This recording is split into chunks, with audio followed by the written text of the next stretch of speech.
To my core, I am tired of these prayers. The ones whispered in monasteries that were once laboratories. The ones wailed at the palace walls. They infest my thoughts in a way the cries of demons never could. I dream of them. I dream of the suffering cried into the skies of every world in the Imperium. I dream of an empire's worth of pain and loss and zealotry and fear, all focused towards one man. Some nights, the few nights I require rest, I wake anyway, sheened with sweat and hearing the voices of men and women and children whose prayers cannot ever be answered. I don't think this is real. I'm not cursed with a psyker's genetic spiral code, nor am I a fool to believe these are anything more than portions of my slumbering mind coming to life in ways I wish they wouldn't. They're dreams, just dreams. Tonight, I will wear gold for the first time in what seems like an eternity. I will forego the black helmet of my shame and the symbolism of my bare skin. I will instead go to my king armed and armored, the way things used to be, before we failed him. I am going to ask him a question, something I have always wanted to know the answer to, something I regret never asking him before. It feels at once strange and perfectly natural to be wearing his armor once again. The strength it pours through him is utterly familiar, a homecoming, though he feels subtle deviations in his movements that aren't quite what he expected. A purr in the servos of his hip there, a tightening of the knuckle joints there. His armor has been maintained, religiously maintained, to his wary disgust, for all these long years. But little vicissitudes have been introduced into its function, purely by the fact he hasn't worn it in so long. It was made to be worn, to function in bond with him. Were he inclined to the Martian way of thinking, he might say the armor's machine spirit resented him for abandoning it. He believes in machine spirits. It's a common enough thing for a warrior to believe a weapon has a soul, but not in the absolute terms proclaimed by Mars. Clad in imperial gold, Diocletian Koros makes his way through the palace. He passes pilgrims that pray to him, that plead for scraps of his cloak, that beg for blessings. He ignores them. He always ignores them. He moves through museums to lost ages and cloisters dedicated to a new and powerful faith. He walks on through libraries that are now convents, across avenues now bedecked in religious iconography. Down he goes, through halls of statues dedicated to the fallen, through chambers of reliquaries housing meaningless bones, and stasis fields cradling weapons that will never work again. He hesitates only twice in his night-long journey. The first is when a beggar child bars his path, gazing up at him with amazed eyes. Diocletian remembers a time, long ago by his measurement of things, and practically prehistorical to the pilgrims and beggars surrounding him, when he'd been with Zephon, the bringer of sorrow, and another child stood before them in a similar way. So much time has passed since then. So much has changed. "Are you the god emperor?" the child asks.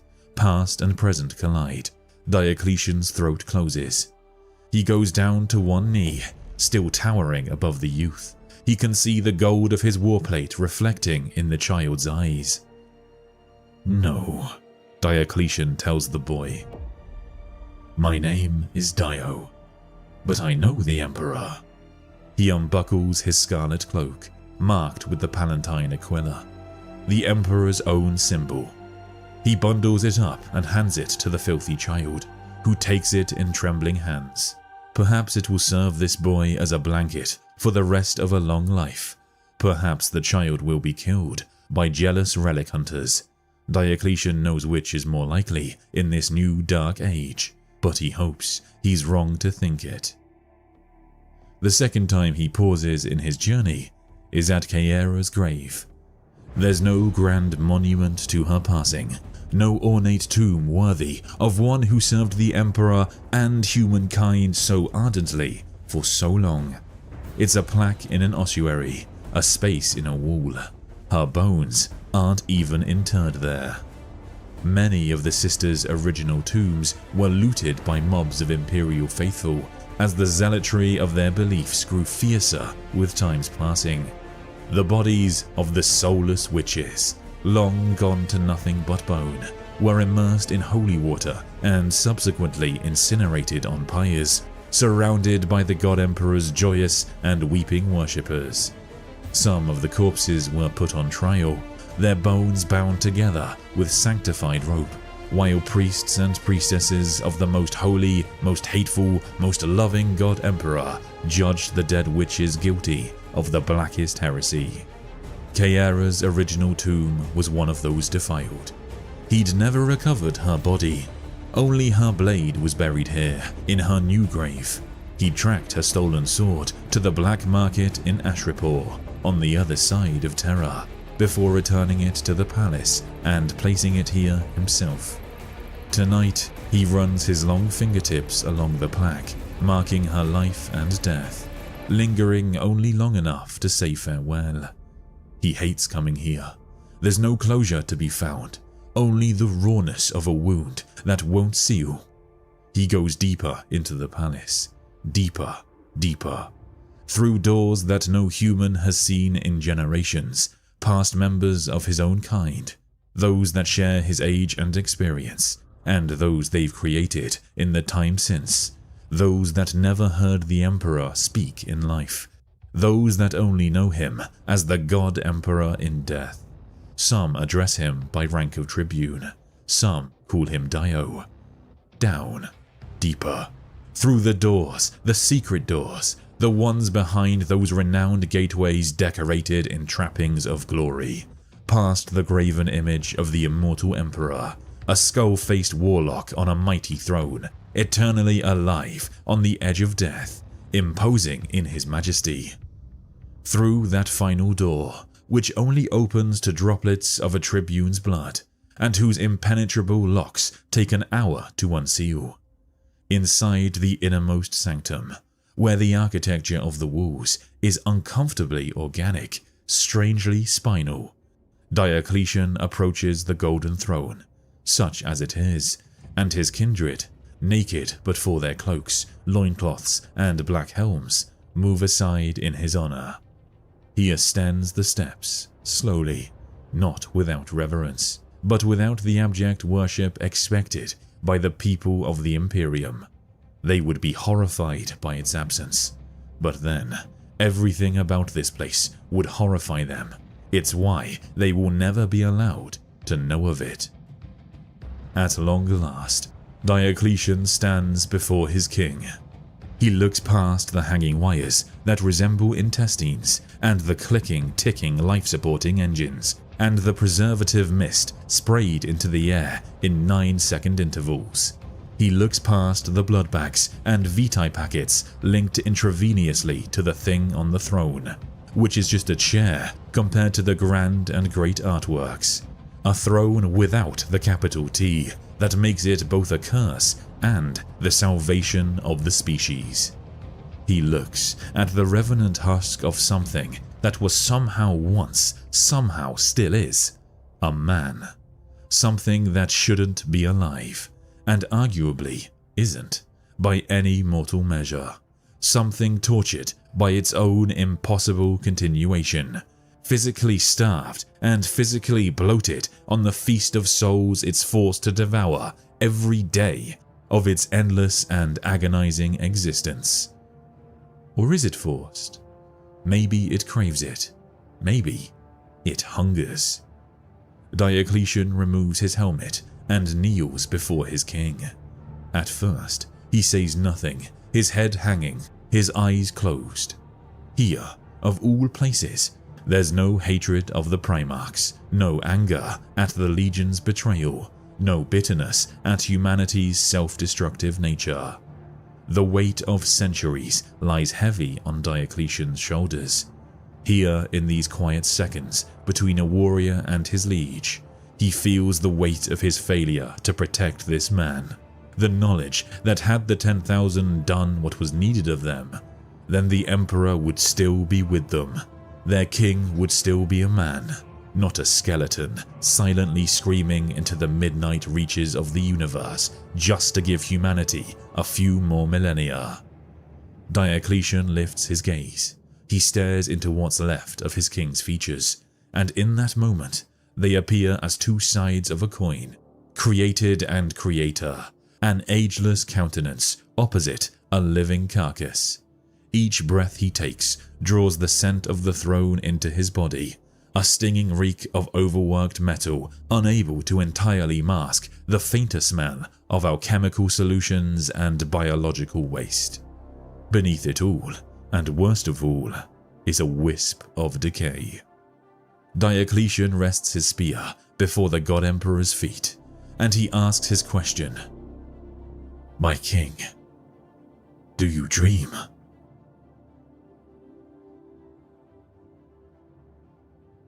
Hello guys, and welcome back to the channel. Welcome back to Terra, where today we're going to be answering one of the big questions I've been getting recently on the channel, really, which is the Emperor of Mankind dead?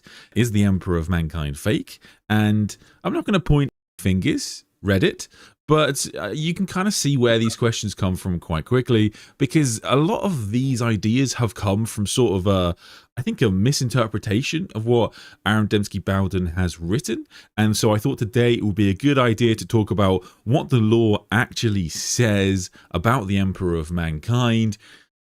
Is he real? Is he fake? Is he dead? And try and get to the bottom of this.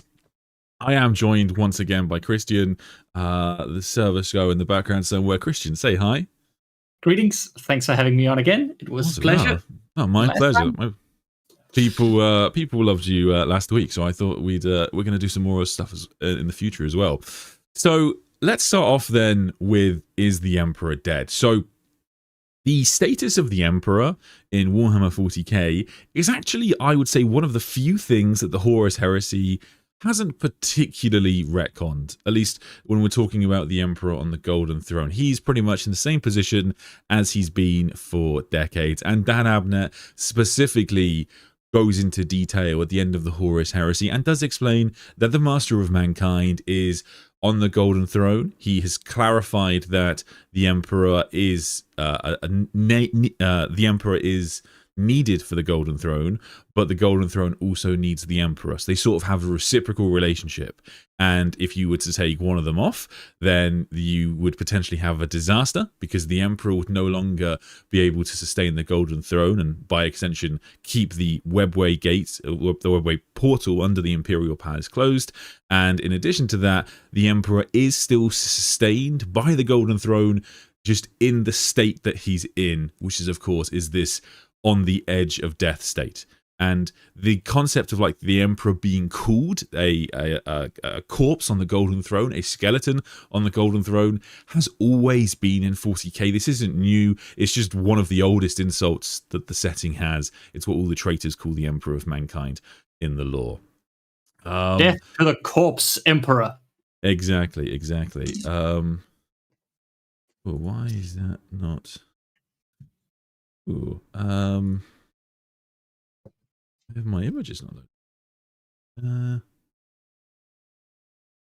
An interesting detail I like that this that particular passage brought up is that the Emperor is both metaphysically, his soul is being constantly fed an endless stream of psychers sacrificed to him. So on that sense, he's bloated, he's fed.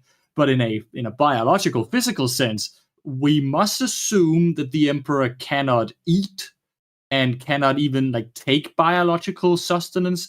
I don't specifically know if it's stated that he's fed intravenously or if he's even fed. My reading by the passage you said and others is that the Emperor's corpse on the throne is not biologically alive. If you were to place a finger on where his neck used to be, you won't feel a pulse. But he is alive because his soul is bloated, broken, and constantly being fed. But his physical body is not alive.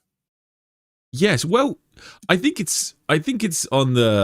is still I think you'd struggle to say that he's completely dead. The reason I'd say that is based upon like some of the things that we do know about the Emperor. So it's interesting that you talk about kind of the biology there, because one thing that isn't talked about very often that ADB has in that passage is this idea of blood banks being used.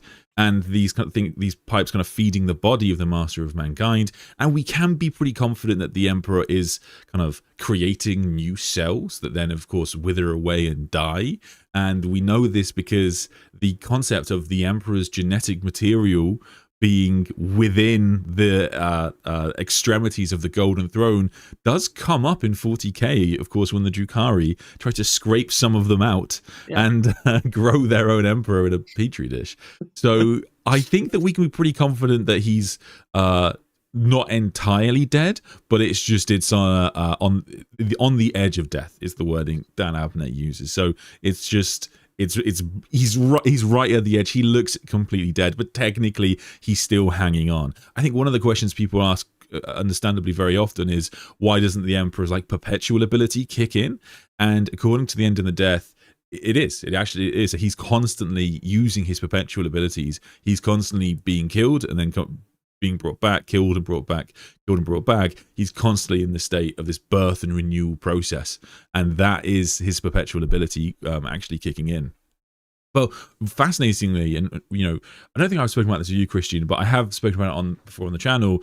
There is this idea of, we don't know exactly the damage that has been done to the Emperor, and that's a really cool open question that we now have in the setting. So the Master of Mankind was dealt some grievous blows by the War Master Horus Lupercal. And when Horus beat the absolute crap of him, he is, what we call like God Horus, colloquial term, God monster. He is a being of unimaginable power, the most powerful being not in the warp that we've seen so far in Warhammer 40k. Agreed. Maybe like the Catan at their height might be able to beat him, but we don't even know that, to be honest with you. And so Horus is by far the most powerful being that we've seen so far in the setting. And when he, for example, goes to destroy Alanius Person, another perpetual, it's nothing to him. He just, that person's perpetual ability is no match for Horus, and he just turns Person into a red mist. And when he fights against the Emperor, of course, this is a battle. I mean, firstly, they're battling across multiple dimensions all at once, so it's all kind of magic and stuff. And Dan Abnett does use like weird wording around things like Horus stripping years from the Emperor, which is weird wording to use when you're talking about an immortal being. And I think the point of this passage is basically just to be confusing. The idea is just that we have no idea. We have no idea if that actually means a thing, or whether that's just Dan Abnett using flowery wording. But it sort of begs the question: if you could, in theory, seal the warp rift under the Imperial Palace, could you? And you took the Emperor off the Golden Throne. We don't actually know he will get better, and it's quite heartbreaking, really, because when Rogel Dawn puts the Emperor onto the Golden Throne at the end of the Heresy, he does so believing the Emperor will restore himself. Like, it's a kind of a positive note to end the series on, but it's wrong. Of course, we know that it's wrong. So the Rogel Dawn has come to understand, allegedly, from a secret message from the Emperor in the tarot cards, that the Emperor must be put onto the Golden Throne. But he does so believing in a few months' time, the Emperor will be healed, he'll be back, all will be well again. And presumably what's going to happen is, as we go into the Scouring, the Primarchs and the Custodians are looking at the Emperor, waiting for him to restore himself, and he just doesn't. He just doesn't restore himself, which is pretty brutal, to be honest with you.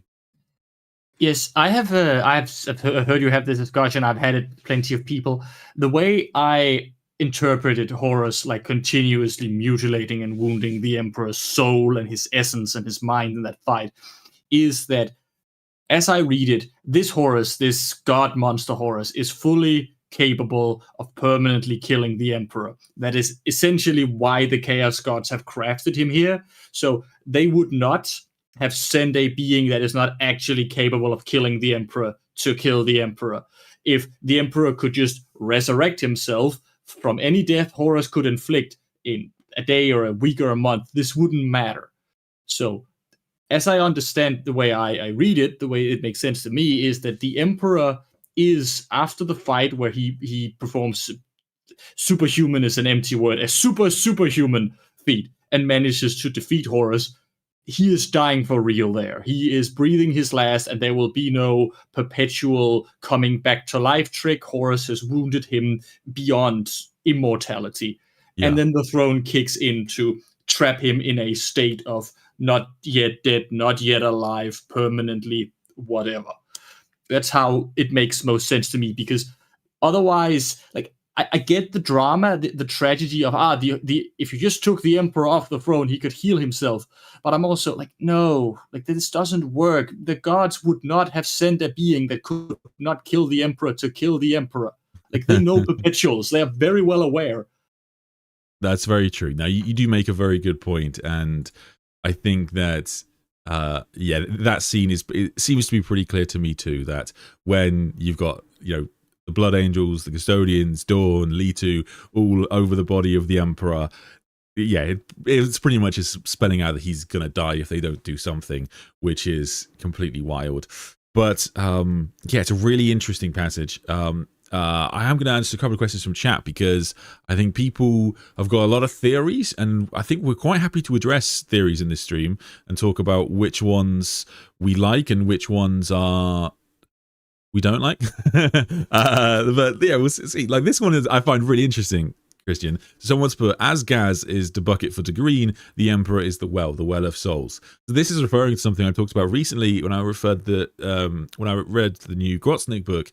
I was talking about how Grotnik uses this language he calls Gazgul the bucket. He calls the bucket of the orcs. He is basically, Gazgul is the orcs. Gazgul is the center of the orc race, and so just as we know, the orc gestalt psychic consciousness, when it's combined, can have genuine real effects upon the Imperium.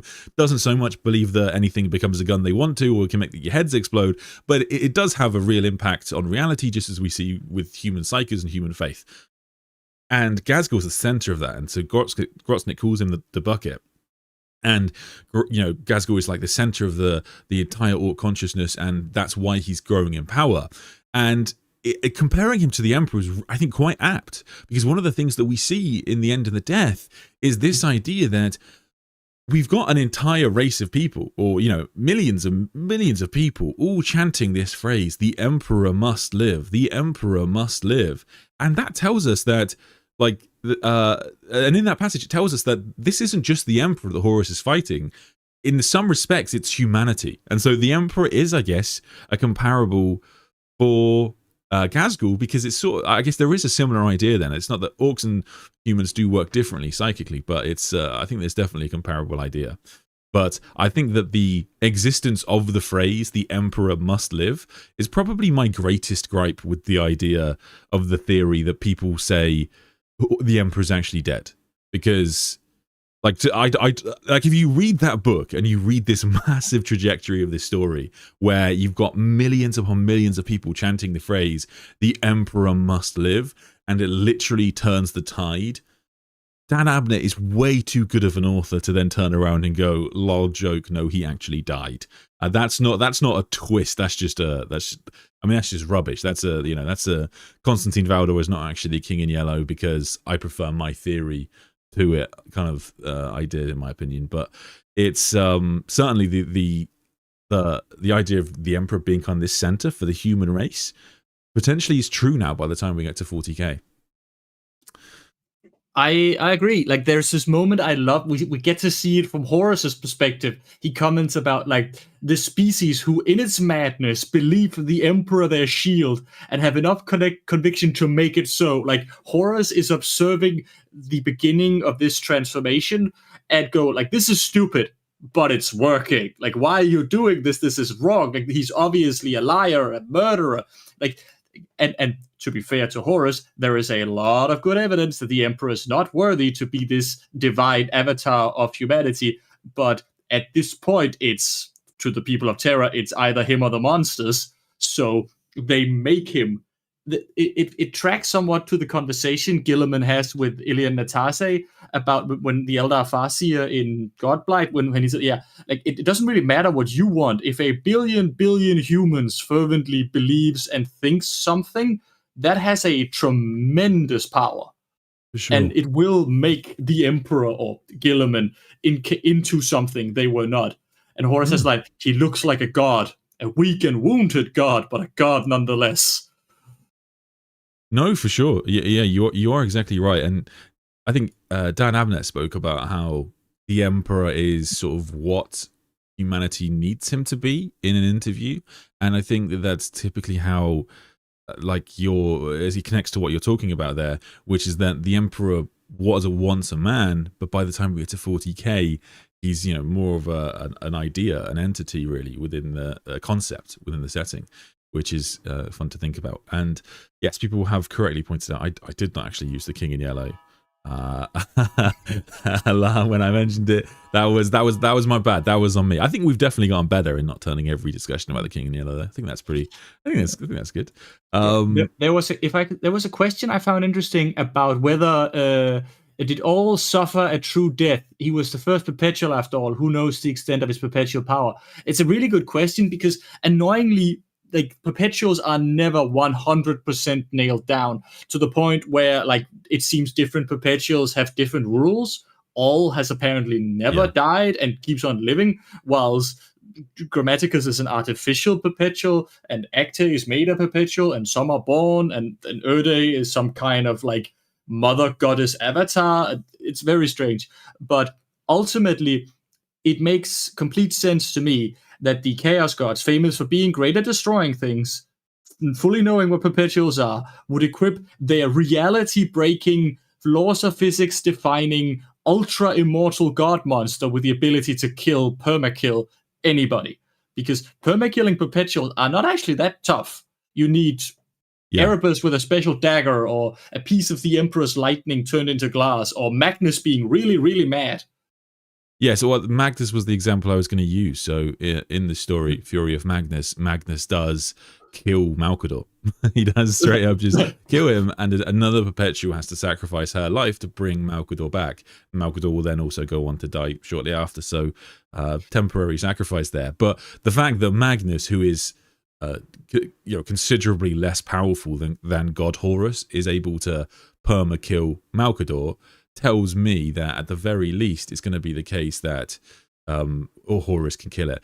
I think as well, you would, like, if there are already like literary people in the comments, as in people that do words good, like, I don't know what the phrase is, but there's got to be a term in literature which refers to this idea, and kind of similar to what you're talking about here, where it's like the book never says when old person dies that Ol has suffered a permadeath, or the Ol is not going back.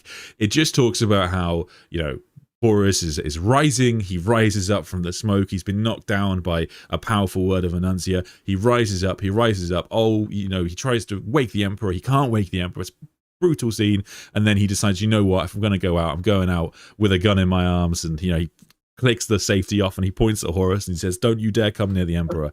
And then he gets turned, Horus gives one swipe of his claw, and it says it turns all into a red mist. Now that technically doesn't say the words permadeath, but, and this is what I might need, maybe there is a terminology for this, the way that is written, the idea that someone could read that to me and then go like, yeah, I think Ol might have survived that one. Like there's some sort of like obvious intention with like the gravity of which the writing is used. There's an obvious finality to that moment. I would really struggle to believe that like they would ever bring Ol back. But then you are like technically right. It doesn't actually say Ol it's been perma-killed or anything like that, or there's no reference to his soul in the warp or something. So it's, but like, to me, you see what I'm saying? It doesn't say it, but it seems so obvious. And I have the same thing with like I'll try not to do it too much, but I think it's just probably like the key example when we talk about Constantine Valdor being the King in Yellow. Constantine Valdor is revealed to be the King in Yellow at the end of the book, Beckwin Penitent, and given that you have the Eisenhorn series, which leads into the Ravenous series, and then you have Magos, and then you have 2 Beckwin books, these are 9 books that are connected. And one of the things about the King in Yellow is that they talk about how he's been behind a lot of the stuff we've seen throughout the series. He's the ultimate big bad guy, and something that Eisenhorn's willing to sacrifice everything in order to defeat, as have many Inquisitors, as have the forces of chaos, as have Craftwaters, as have Chaos Legions. Everybody's focused on this guy, and the final words of the penultimate book are Constantine Valdor, and people were like, but technically we haven't yet seen Valdor as the King in Yellow. And I'm like, I mean, that's technically true, but like, to me, that's absurd to pretend that there's any chance in hell that Valdor isn't the King in Yellow. Do you see what I'm saying? Like, there's a yes, I've never seen Valdor and the King in Yellow in the same room together, but like, that would be such a bizarre writing choice, in my opinion. I have the same approach to both. Like, until and unless contrary evidence is actually presented, all is perma-dead. And Valdor is the King in Yellow. Can contrary evidence be presented? Yes, and I will deal with it when that happens, and I'll change what I said because new evidence was introduced. But until that happens, this is what the law says. Yeah, for sure. I do feel like... Oh, actually, sorry, just a super chat. Thank you so much, Shad Quakefix. Blessed be the Emperor who guides us along the path of salvation. Wonderful work, brother. The Inquisition will be very happy with your kind words there. Correct words. Christian is actually secretly a Servo Skull who worships the forces of chaos, but we won't get into that yet. That's for another stream, I guess. But we will touch upon another big theory that's been going around in Warhammer 40k since this book came out, which is that there's a fake emperor, that the emperor is not real. This is one of the more bizarre theories I've seen, because this is a bit simpler to explain. This theory came about as a misunderstanding of what the word graven means. The word graven is not used very often. It's relatively flowery language for a 40k book, but to be fair, the Black Library authors are genuinely very good and great writers. The word graven means carved. That's what the word graven. It's a carved image. And in that story, Carrion, Lord of the Imperium, it talks about how Diocletian walks past a graven image of the emperor, and it talks about the description of that graven image. It's a carving. He's walking. He actually explains in the passage that he's talking about the artwork, and this is a door with tremendous artwork on. This is a part of the story with tremendous art, but also the idea of a fake emperor, I must say, makes no sense. So like, the idea is that, I think someone was commenting on my video the other day, it's like what do they call it? Like a Wizard of Oz or something type idea. Yeah. And it was like, but nobody, like, the Wizard of Oz in the story is a character who is just a normal guy who has created this contraption that when you go to see the wizard, you see the contraption and people think it's the real emperor. The problem is that doesn't apply to 40k because nobody gets to see the contraption. Nobody. Like, why would you create a fake emperor that no one sees? Like, there's technically like a couple of characters that have seen the emperor. Like, very, very rare. It's possible that an Inquisitor, like the first Sister of Battle, of course, Rebute Gilliman, but you don't need to create a fake emperor for that. So why would there is no reason to create? It's not like they need to create a fake emperor for like the citizenry to worship, because the citizenry aren't allowed to see the Master of Mankind. So they just don't. It's a completely redundant idea. Agreed. There was a comment here that I actually I want to address. There's someone argued the main argument against Valdor being the King in Yellow is that Constantine Valdor isn't his full name, because his full name is really long. But that's actually part of why it makes sense, because I don't know, people read the book. They are trying to decode this little coded notebook, and it turns out the entire coded notebook is just the name, many names of a character with apparently 1 billion names, and the first of them is Constantine Valdor. So that actually supports the fact that it is Valdor, because Valdor has so many names.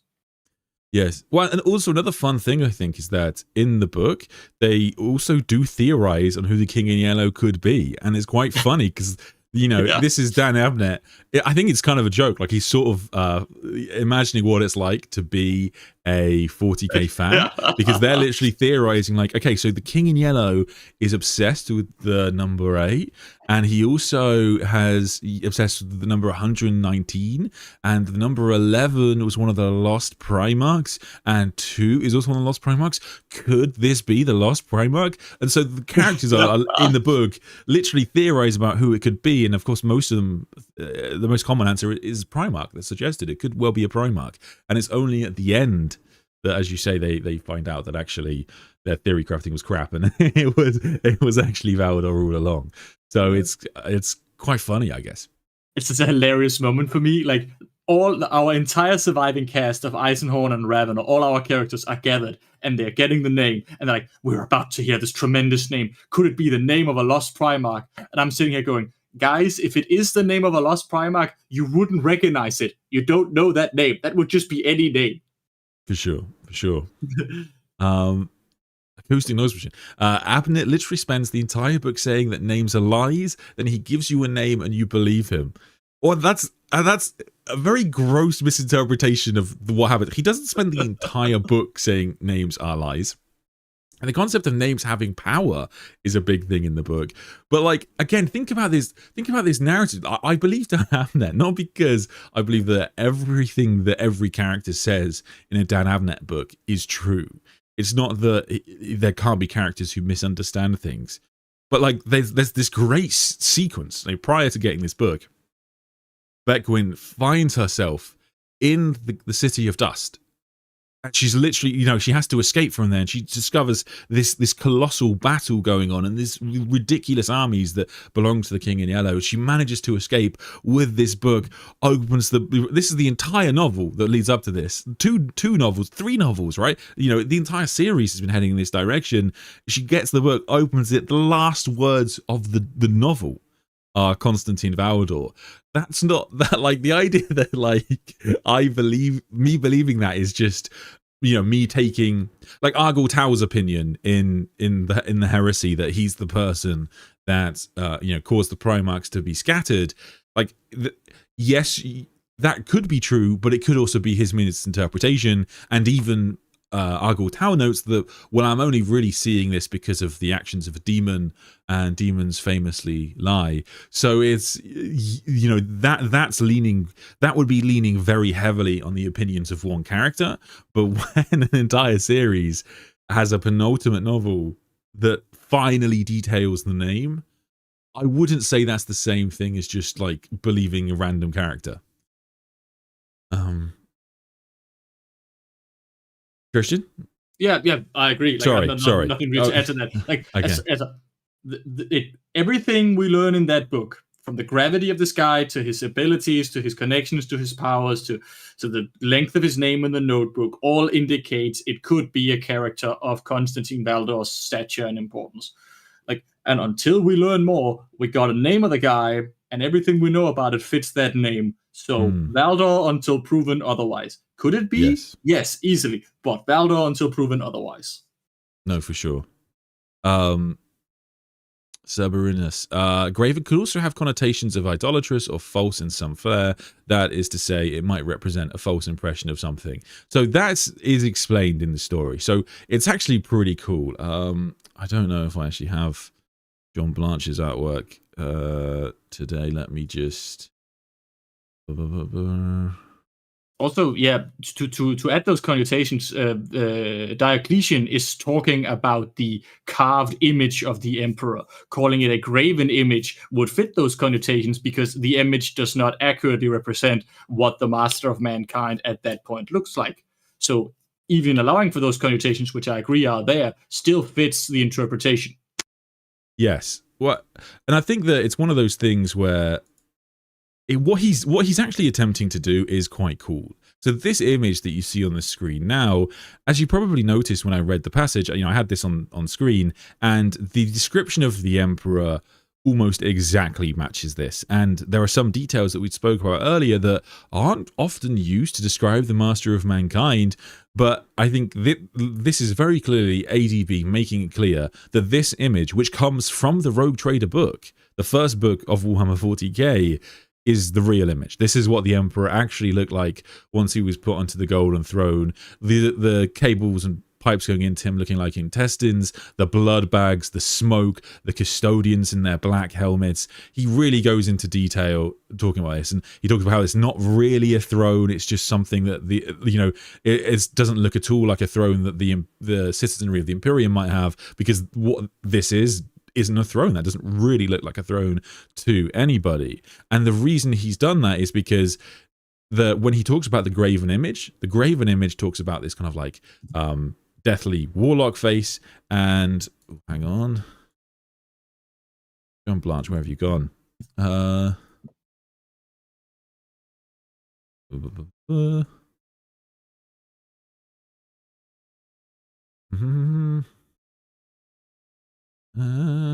Blanche, no, don't disappear.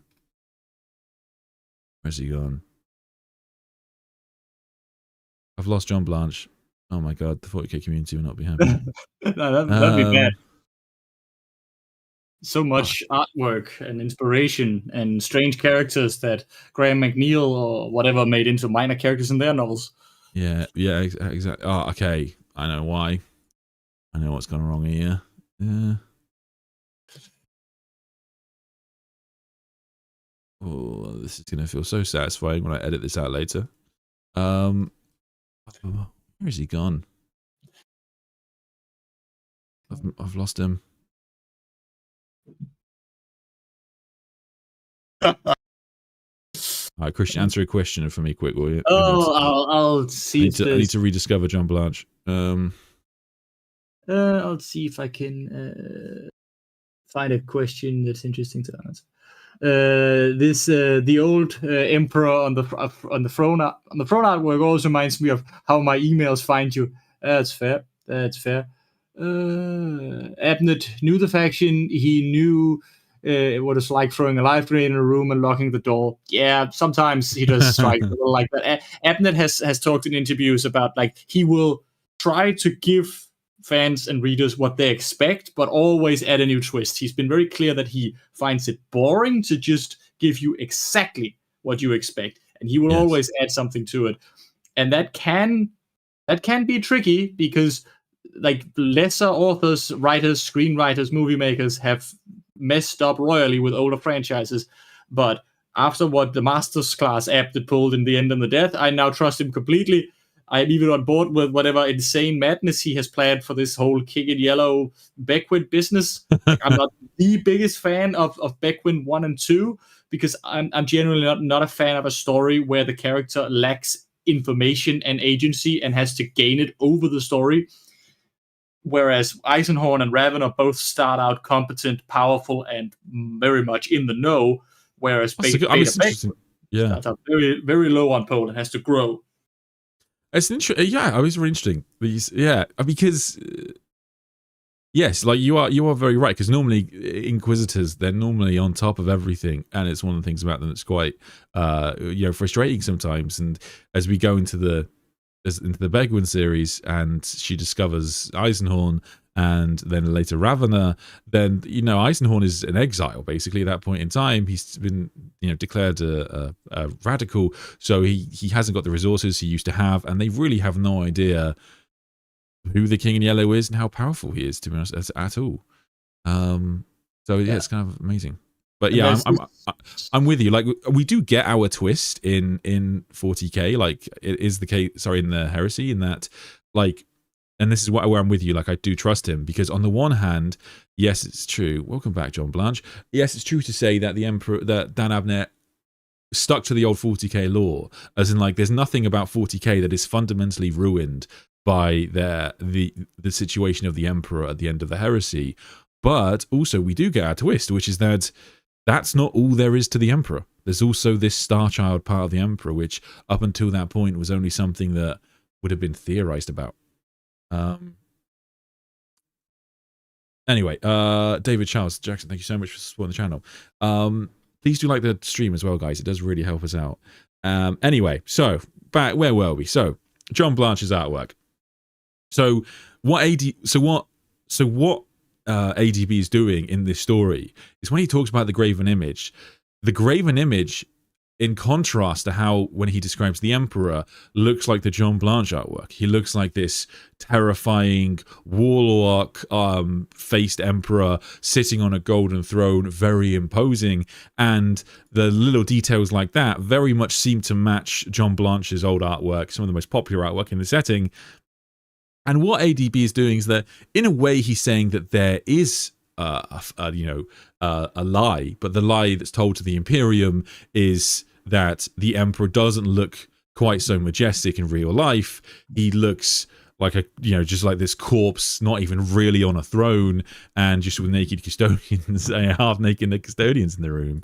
Whereas the image that is given to the people of the Imperium is that the Emperor might be on the edge of death, having sacrificed himself for them and constantly in torture to keep humanity alive and giving us more strength to fight against the threats that assail us.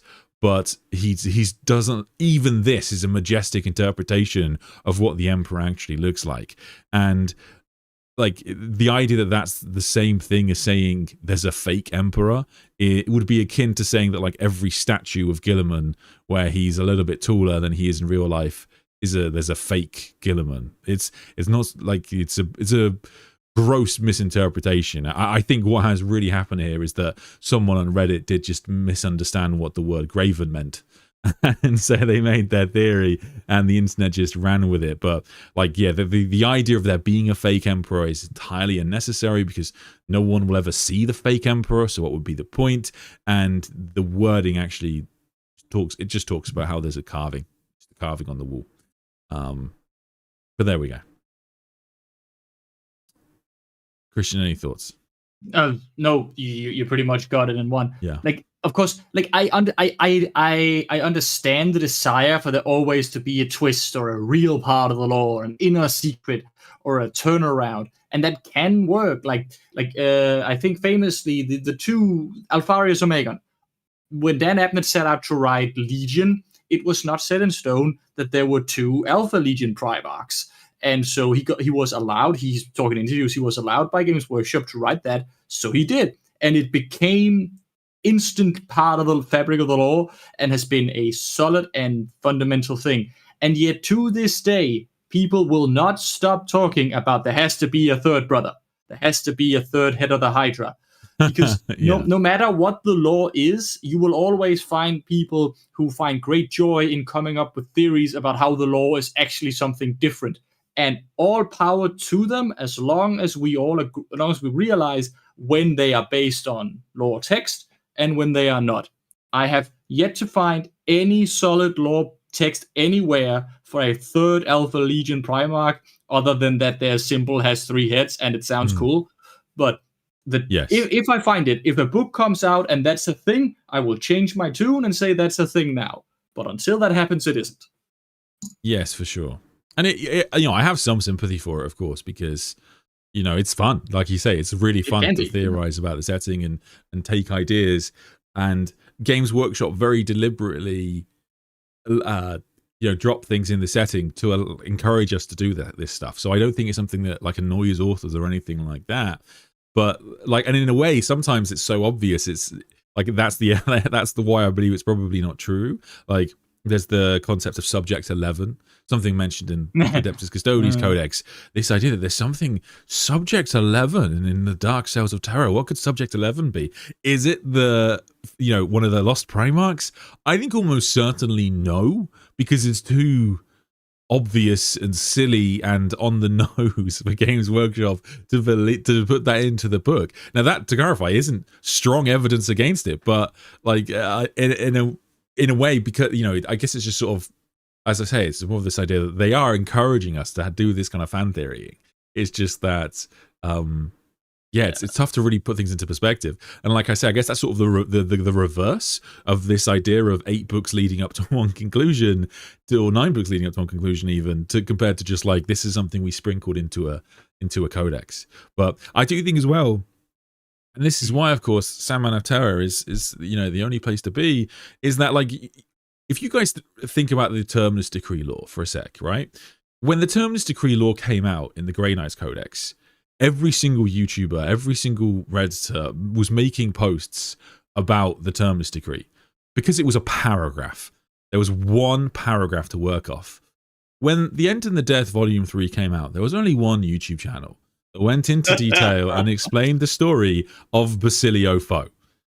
Oh, That's because it required me to read like 7 novels. So I can always tell when theories have backing, because if it's literally just like one line, one paragraph from a codex, that is not the same thing as a careful narrative that's built up over many novels.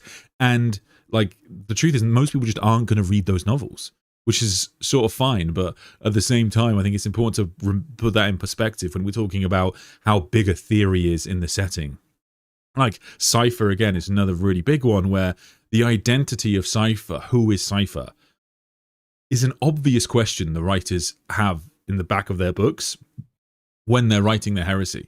There are originally 2 characters who could, maybe one of them is Cypher or the other. And then there's a switch halfway through the Horus Heresy where a 3rd character is brought up to potentially be this Cypher character that we see in 40k. And it looks at the end of Luther's novel, which takes us past the heresy, that they finally hinted at who Cypher actually is. And the idea that someone just goes, lol, no, I think it's actually Omegon, because, Omegon's mysterious and Cypher's mysterious, and so they both break into places like that. To me, that is like a much lazier theory crafting than analyzing the journey of Zahariel and Nemiel, and then later Corswain, and putting this all together. Couldn't agree more.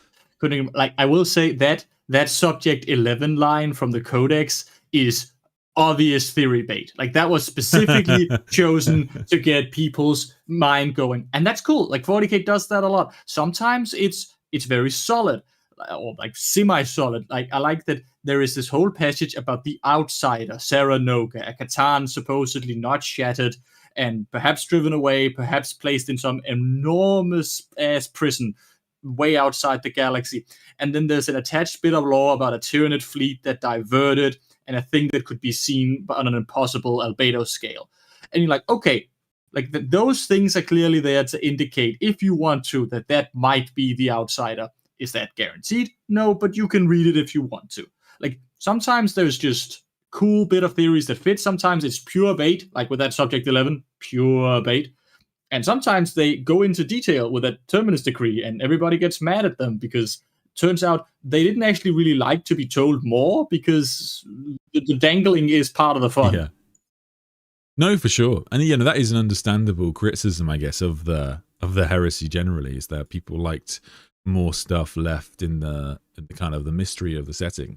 But I guess they sort of just pulled the trigger on that a while ago and haven't really looked back. Like, they have explained a lot of the mysteries realistically, and in a way it's sort of fun, because that has kept more mystery alive in my point of view, because people will say things all the time. If I do talk about one of the lost Primarchs, people, understandably, a lot of people will say things like, that'll never happen, that'll never happen, it will never be the case that we see the 2nd and 11th. But as I say, people said we will never see squats, we will never see the return of Primarchs, we will never there will never be a Star Child, the Dark Angels will never get any kind of redemption arc. These are all things that will never happen. And then Games Workshop changed their mind, and it's kind of fascinating. It's kind of cool, because like answering those mysteries has therefore meant that it's kind of more fun to talk about other mysteries. And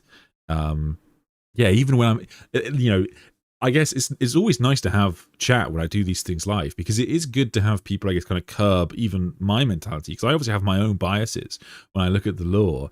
And to be fair, like I can't prove to you that Subject 11 is a red herring. That's not explicitly said anywhere in the lore. It just feels quite obvious to me that it is. It does. But it really does. It really does. But like, to be fair, fair enough, man. Like, that is a valid law. That is valid. That's a totally valid theory. So fair enough. And it is one of the benefits, I guess, of doing a lot of this channel live, is that people can be like, well, technically you don't know that. Like, anyway, I think Sorry. That is like I have a lot of sympathy with people who argue that the lore was better before we got like 83 something volumes set in the heresy. Sure. And I understand that, but I firmly believe that the amount of attention and joy and speculation and genuinely great literature and well-crafted, if messy storylines we have gotten out of these past 20-something years, and as I say, 83-something novels, is better than 2 or 3 codex pages or like whatever it used to be. Like, the lore has grown immensely in detail and scope. And yeah, I am extremely sympathetic to people who go like, why are there 83 Space Marine books in the heresy? I like Necrons or Eldar or someone else. I like them too. But like, this grand drama has been played out, and had they played it out badly, it would have sucked, like, unquestionably. But I didn't think they did it. I really think they nailed it. Yeah, I get where you're coming from. Anyway, guys, thank you so much to everybody that supports the channel. Really means the world. I can't read. YouTube won't show me everybody's name. Anna, I like the idea that Valdor took a lot from Alfarius's way, reached the goal by any means necessary, and he uses this ATM secretly as the King in Yellow, not revealing the identity fully, keeping it kind of vague. I get where you're coming from. I definitely think that there is a suggestion that Alfarius did know a lot about I think there is a suggestion that Valdor did know Alfarius, and they were very close. And the evidence for this really comes in Alfarius' Primarch novel, which is one of those books that is this is rare in 40k. People often overestimate the power of an unreliable narrator. I think in this case of Abaddon's Alfarius' Primarch novel, you can make the case that the entire book could just be a lie. that is an interpretation of it. To be fair, I would say that that's less fun of a theory. To be fair, that is true. However, in that story, Valdor and Alfarius actually do duel when Alfarius basically conducts the first blood game, tests the defenses of the Imperial Palace, and nearly kills the Emperor, in fact. And so they would have got along very well. And we do know that actually Malcador did a lot of the raising of Alfarius in that story. So, Malcador and Alfarius would have been close, and presumably Valdor would have been as well. And so that's definitely true. But it is also this, something that we've talked about before on the channel, which is that one of the funny things about the Custodians really is that a lot of their stories and a lot of their like older lore as well, and like more prominent lore, is based around stealth, which is kind of funny given that they're giant golden warriors. But the lore around the blood games often takes precedence. One of their most famous and popular pieces of lore, as is the lore of like the Eyes of the Emperor, which has become much more important in recent years. And it is, I think, objectively kind of funny that the giant golden lads and ladies now, their thing is sneaking into places and being undetected, sort of like Alfarius. But to be fair, it's also kind of silly with the Alpha Legion, where they're like, there's a bit in the Horus Heresy Black Books where they talk about the average Alpha Legionary is slightly taller than the legionaries from other Space Marine legions, and the reason for that is because whilst Alfarius and Omegon are shorter than other Primarchs, they're still pretty tall, and so the other legionaries have to be a little bit taller so that they can mix into the local they can swap places with people as they need to, which is kind of funny, I guess. I would like to find it extremely funny that you argue that Valdor and Alfarius should be close, that if we actually take Alfarius' Primarch novella as true, Alfarius kills Custodians, steals their armor, duels Valdor, and proves that he can pull off an assassination of the Emperor, and Valdor calls him not a general and is very Valdor brusque towards him. So close? Yeah, learn from him definitely, but Valdor probably would not put Alfarius among the like 1 or 2 Primarchs he liked. Well, yeah, I guess, but Valdor, I kind of get the impression from his conversations with Dawn and Sanguinius that he sort of is the funny thing about Valdor. It's like he's really not above saying "I told you so," and I really like that about the character. He was always against the idea of the Primarch project, as were all of the companions, it turns out. But he brings it up multiple times throughout the Great Crusade and Heresy. You know, this is exactly what we said would happen. Malcador and Emperor. But yeah, should have listened to him. Robert, thank you so much. Off-topic question: Is Gav going to be doing any more Phoenix Lord books? I don't think so. I think the only ones that I've read are Azuman and Jane Zar. I don't know about any of the others really, but I think they are doing a Lycus novel, the new Phoenix Lord. But I'm pretty certain they released the cover art for it, but that was ages ago.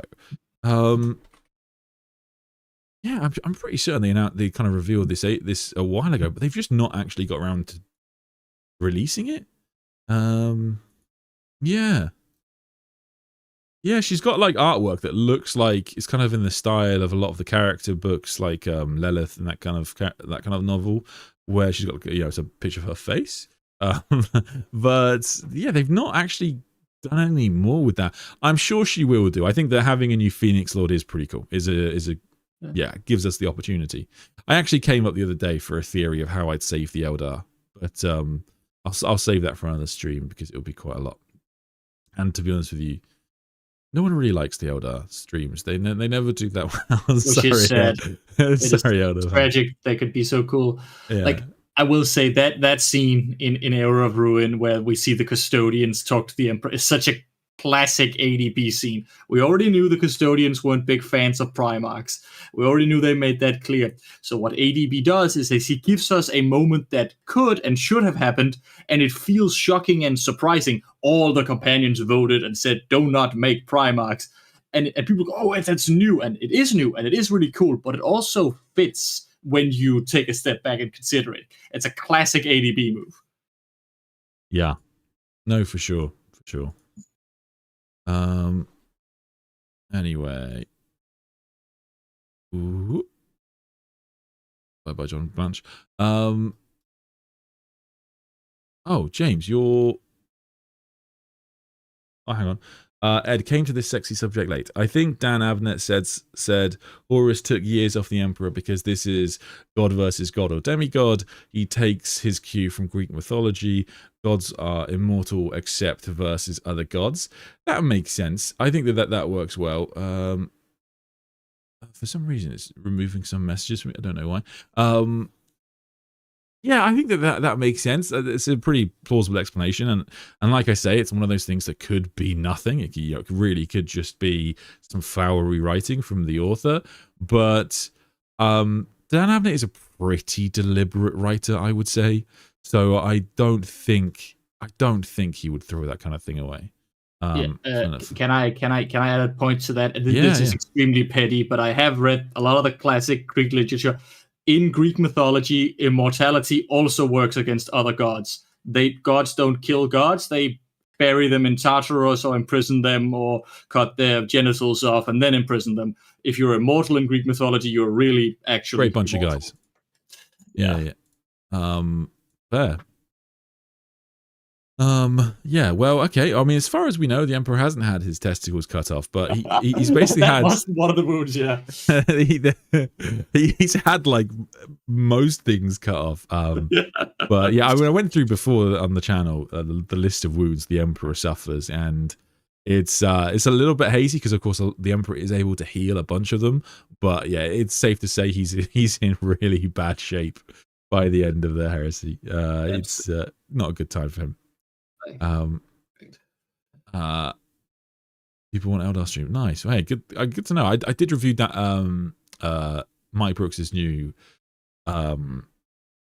what are they called? Corsairs novel. Yeah, Void Scarred. Yeah, Void Scarred. Oh yes, and you were a fan of that novel too, weren't you, actually? I was. Yeah. But yeah, the Eldar, they just need to kind of pick a route to how they're going to go with them. Interestingly, I read the new Belisarius Cool book today, Archmagos. It came out today, and there's some stuff from that I will be covering. I will try not to do spoilers in case Christian hasn't read it, but I will say that it was funny because like reading the Corsair's book, you're like, oh, Corsair's becoming a bigger thing now. That's exciting. I'd like to see more Corsairs in the setting, as I think most people would do. And then in this book, they're just getting wrecked. So, made me laugh. Anyway, I actually got that book too. Good. I'm glad. It is a big book. I have theorized. I'm not gonna lie. I have theory crafted about what this book would be about many times on the channel, and I crushed it. Like but outside of one of my theories, which didn't come true, my theories for this novel was fucking spot on. And yeah, so it was incredible. I've been called out many times for my misunderstanding of physics and how time travel works. But yes, yes. Anyway, but Belisarius Caul's plans. We're looking forward to reading the time heist as you theorized it. Oh, crushed it. Excellent. Exactly. It's Brilliant. time heist. Brilliant. It is time heist central. It's very cool and it's really good. Alpha Primus. Oh yeah, I should power the cool. If you are somebody that got your hands on the limited edition version of that novel, please could you message me on Instagram or Discord, or even just comment. I'll try and get back to you, because I couldn't get my hands on it, and that limited edition version has the Alpha Primus short story, which we won't be able to get access to for hate it when they do a that. while. Yeah, and so yes, they keep doing this. It's a real dick move, and yeah, because I mean, like Alpha Primus is a pretty prominent character and a pretty big deal. So that short story could genuinely be very important. And like I talked about this before, they did the same thing with the Carcharodons when their new book Void Exile came out, and like I made my video, I didn't buy the limited edition again, and I made my video talking about how they don't really talk about Primaris Marines in it whatsoever, like the concept of Primaris Marines being added to the Carcharodons. That's a big deal. But for some reason, they put all of that lore into a short story. And that's the short story that accompanies the Carcharodon book has more actual progression for the Carcharodons than the rest of the novel, which is basically just sort of like a reset for the faction. Very bizarre. Rob, Dante, thank you so much for the gift of memberships. They did that with Hanzo's omnibus. Like if you get that, the only novel sighting of Perturabo. It's impossible to find because it's there. And then Abnett has an ADB has a short story in the Black Legion series, like Ghost Corroded something with silver, that took me years, literal years, to track down because you couldn't find it anywhere. Yeah, I see people commenting like Day One DLC, and it's actually like worse than that. It's worse than a Day One DLC, because here's the thing, guys. I can't buy it. I'm not reaching out to people saying like, oh yeah, can you let me know because I want to get my hands on it.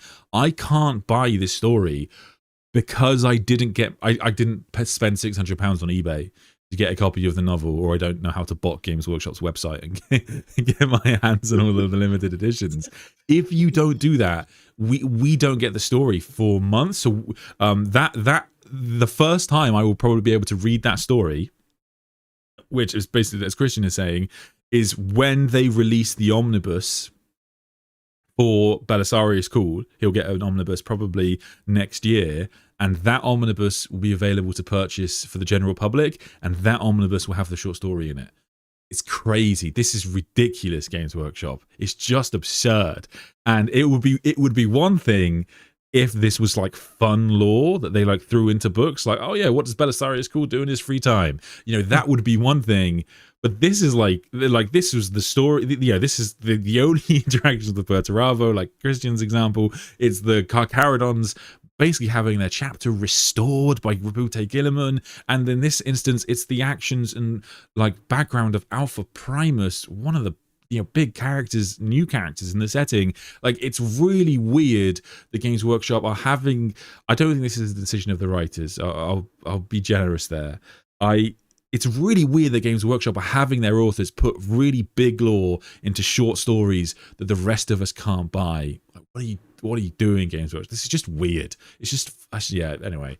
God damn. I don't know if anybody saw their share prices went up like 12% this week or something ridiculous. So they make a lot of money, but they are bastards. Like sometimes, yeah, they are. They have an entire website for online distribution of all their novels and short stories. So just put it there. You already charge money. I will buy it. Let me buy it there.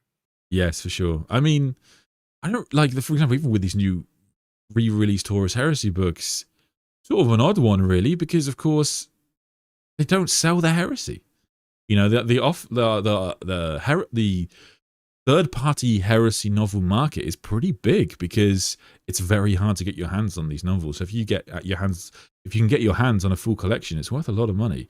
And people would buy it. Like I'm almost like I can understand them not keeping everything in print. Fair enough. Like, but the heresy, their flagship series, seems odd to me.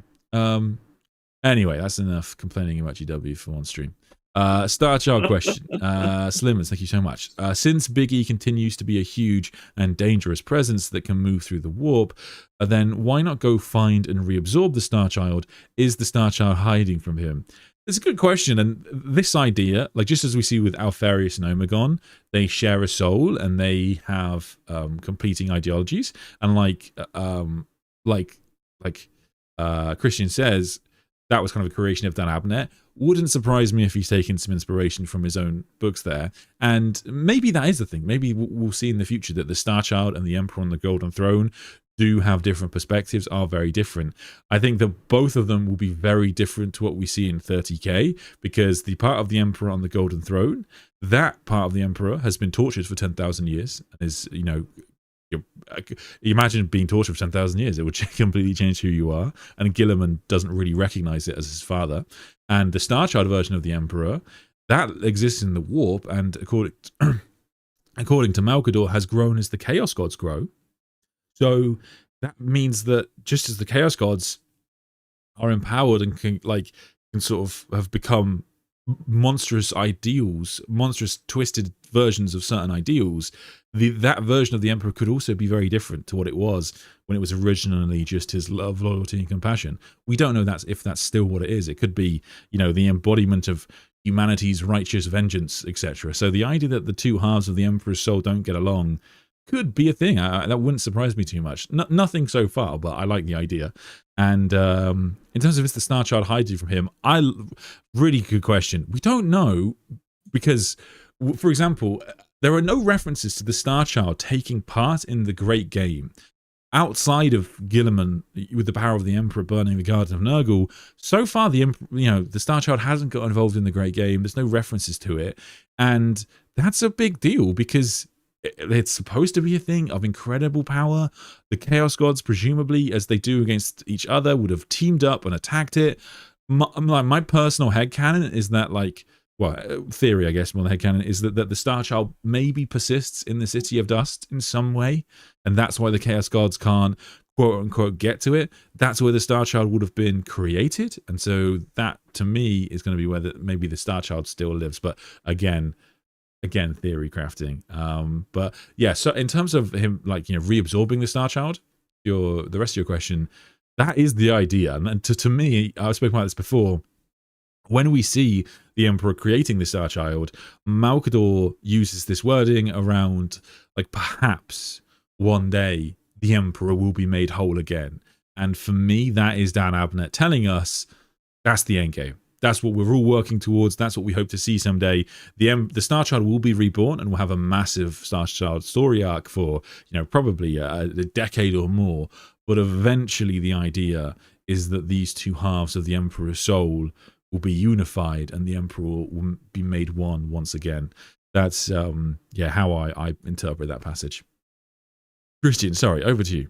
No, nothing, and I was just gonna add, and once the Emperor is made whole again, we will enter Warhammer Fantasy, Warhammer 40k End Times, and Chaos will win again, as they always should, but that's what I look forward to.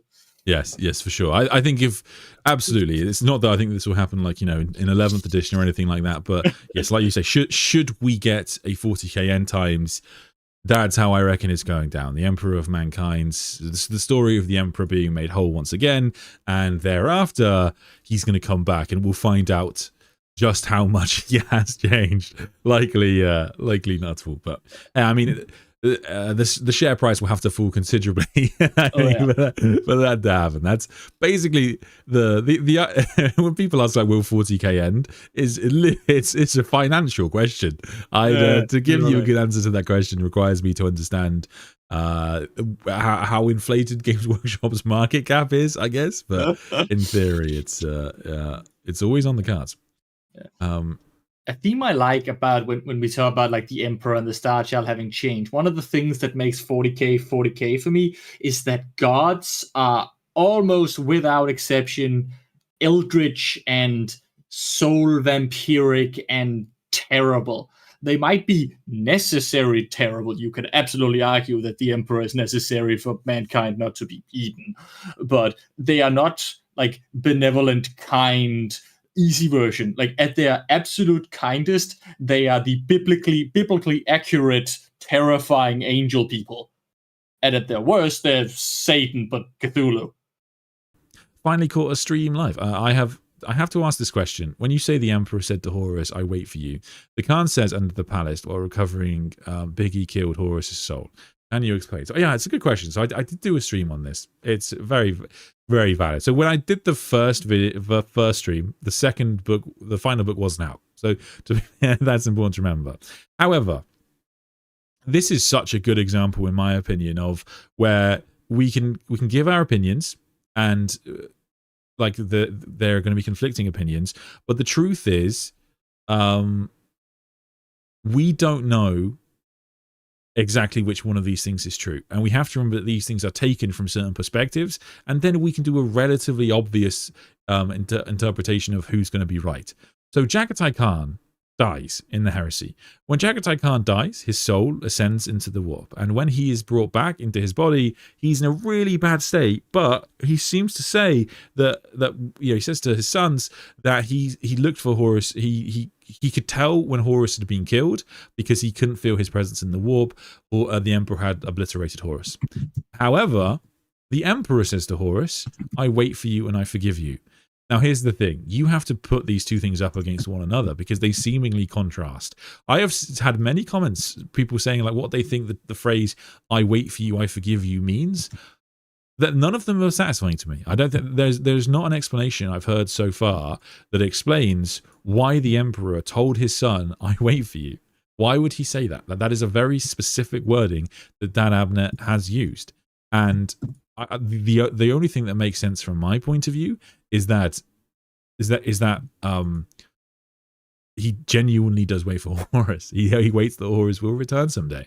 And I can't think of any other explanation. So when it's the case that Jagatai Khan says he thinks Horus' soul has been destroyed because he can't detect Horus, when I'm putting that up against the Emperor, implying Horus we might see him again at some point in the future, I trust the Emperor's understanding of the warp and souls, thousands of times more than I trust Jagatai's. And the fact that Jagatai can't see Horus' soul also would make sense in the context of the Emperor having preserved Horus in some way. Because should Horus have actually died in a traditional sense, his soul would have been ripped apart by the Chaos Gods in anger as he was tortured and devoured by demons. So his soul would have... The Emperor couldn't let him die in a traditional fashion, and therefore I think it's almost certain that Dan Abnett has left the door open for Horus to return. But should we see him... The Emperor has done something to Horus' soul, but we're in a part of the book where the magic of 40k is at its peak. There's nothing like it. It's there's no science for us to pull from here. There's no precedent for us to pull from here. This is an entirely unique situation within the setting, and I think honestly, when looking at that situation, it makes more sense to me to believe that Jagatai Khan and also Ahriman, to be fair, that when they say they think Horus' soul has been obliterated, that is simply because they are not beings who have any understanding of the warp, any of the power of the Master of Mankind, and therefore, when the Emperor says, I wait for you, he means it. And the only thing that would change my mind on that, I think, is if someone gives me a theory of why the Emperor said, I wait for you to Horus, if you can explain that. But it's a simple phrase, it's a simple turn of phrase, but it only means one thing. And so I have to, yeah, part of it is the excitement of a potential Horus return. Now, this is like again an end times thing. This isn't going to be 11th edition. I'm sorry to say, guys, but like I do think there's a possibility that we'll see Horus again in the future in some way, probably temporarily, and then he'll probably be killed. But hey ho. Chris, I just wanted to note, no apologies necessary. I completely agree. Like I, like you, have seen all the different arguments about what I wait for you and I forgive you, and I wait for you can be. Like I've seen many different versions. I buy none of them other than the obvious one that he forgave Horus and that he waited for Horus. Jagatai, like I think what Jagatai and what Ahriman are giving us is what they think are true. And if you want to believe them, you go ahead and you think Horus is gone and that's it. But I cannot read that line anywhere any other way. And I completely agree with you. We won't see Horus in a hot minute, but the door is open, and what a line to end. And also, you are 100% right about like the peak of the end in the death duel. We're in such a like metaphysical space that like nothing makes sense. Like the book goes out of its way over and over and over to describe that we are in the nexus of all reality and all warp power. We are operating on a level that is divine in all but not even who are just divine, like not even all but name. So they are operating at, and it is a testament to Dan Abnett that he can write this fight at this level, and it is so engaging, and we can follow along. Yeah. It also must have been so fun to write that scene. Like, there's a bit, you know, when he's writing the combat with the Emperor and Horus, it's sort of he uses phrases like Horus comes, you know, down from. He comes at him right below him, and like he uses directional connotations that make no sense in like a traditional sense, which is just pretty funny. I think my little underappreciated line is that Horus is having another like I'm winning monologue in his head, and the Emperor destroys the floor space they're fighting on. And Horus has a line about like gravity, who is eager not to offend you, don't let you fall. Like gravity is scared of Horus, so he doesn't fly. He just gravity knows better than to mess with him. Yeah, just incredible. Old facts. Thank you so much. What do you think about Cool's timeline not really adding up? From his appearances with Kvothe in Slaves to Darkness versus history as presented in the great work, or has Kvothe already died in Slaves to Darkness? So Kvothe won't die until just after the heresy. So he's still alive at that point in time. When they actually run into Sedain, it's just after the heresy, isn't it? I'm pretty certain. It is. They're called to the palace after the heresy, and everything is still in. Because they go to Riser, don't they? The Forge World Riser, and then they go back to the Terra. Yeah. A long time since I read that book, but it's good. But yeah, so it's funny you mentioned Cool's timeline, because Cool's timeline is a weird thing. Like, for example, Cool is supposed to have already been old by the time of the Horus heresy, already ancient, in fact. And whilst in the heresy, not Safe Starts in Wolfsbane, they talk about how he's sort of done I can't remember what they call the rank. He's been an adept in various areas of the Mechanicum for many times, and he just doesn't like graduate, as it were, because he wants to learn like every discipline within the Mechanicum. Like at the same time, he's still human in the heresy. Like he still looks like a guy, and that's what's quite shocking about his character in the heresy, is that he doesn't take on all of this augmentation, which he will eventually take on, and he's this, he's a complete monster by the time it's 40k. But in the heresy, he's quite adamant to sort of retain his human form as much as possible, as does his friend Kvothe. But like, yeah, so it's I never really understood how old he's supposed to be in that story, because even though he's been in like an adept many times, he also seems to be relatively young. But the Adamet codexes say that he was already ancient by that point, and he's like over 10,000 years old. Also, if the Emperor wanted to work with Cool specifically, and Kvothe was incredibly old, why didn't the Emperor like reach out to Cool on Mars or something like that? So just leaving a message in Sedain. Some of the timeline stuff is a little bit to me, but I guess you can leave that in the context of the Emperor works in mysterious ways. But I do think that his timeline in 40k also is a bit confusing because of how the books have been written. So bearing in mind we've got Paul's novels, Gilliman's novels, and the Dawn of Fire series, it's tough to tell. So Archmagos, this isn't really a spoiler because it's like the blurb. In that book, Gilliman is the other side of the rift.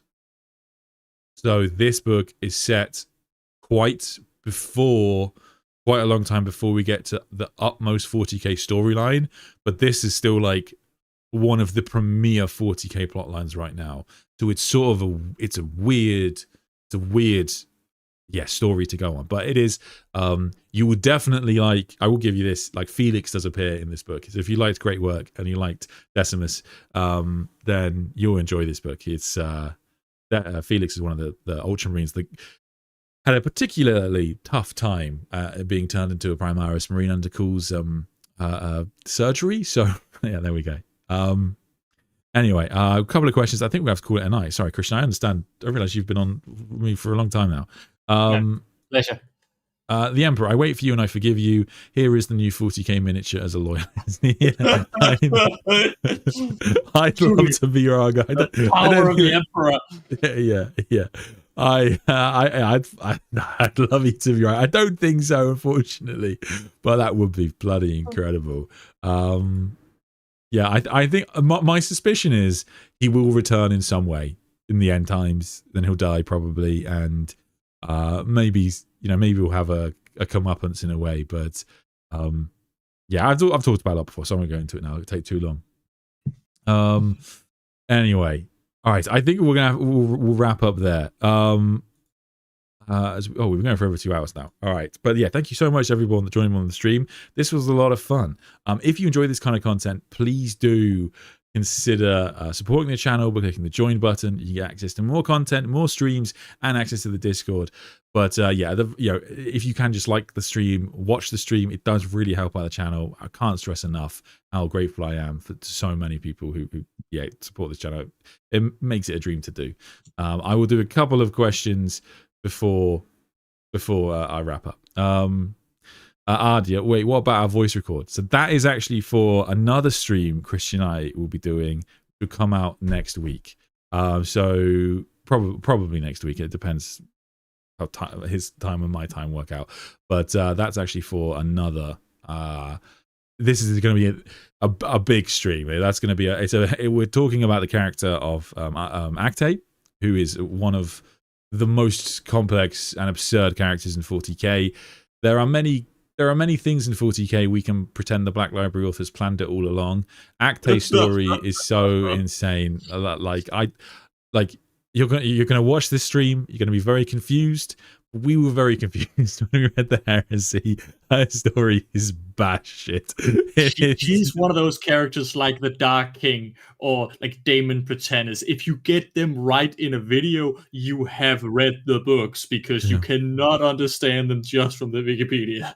Yeah, well, I think also you have I think you have to sort of surrender yourself to the idea that these are stories written by 20 authors who have all, I mean, yeah, it's all over the place. But yeah, I mean, we'll try and put it together and come up with an idea for a narrative. But yeah, it'll be fun. So yeah, stay tuned for that one. Anyway, thanks so much to everybody. Thank you so much for supporting the channel. And I'll see you next time.